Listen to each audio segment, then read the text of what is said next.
Assalamualaikum. Okey. Hafal apa hari ni? Kaedah yang kedua.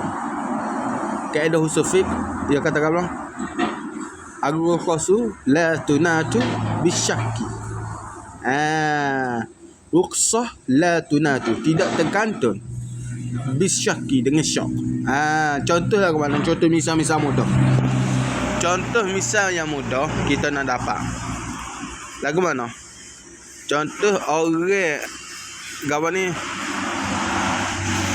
orang yang sakit dan luka tu luka yang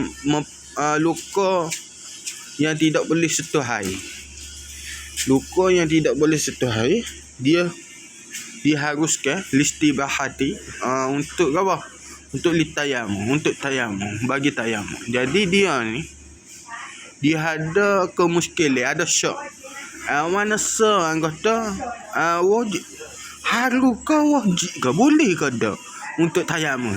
Kalau dia ada syak lagu tu, wajib dia kena ambil wuduk. Kalau ada syak pada anggota tayamum kena wajib kena ambil wuduk.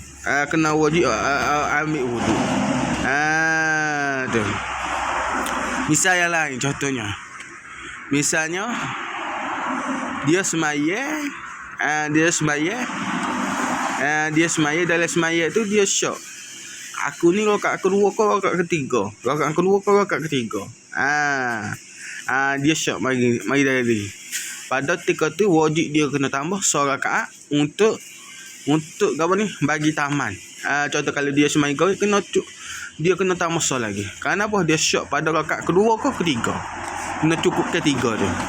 Tu. Itulah kaedahnya ar-rukhsu la tunatu bisyaqi.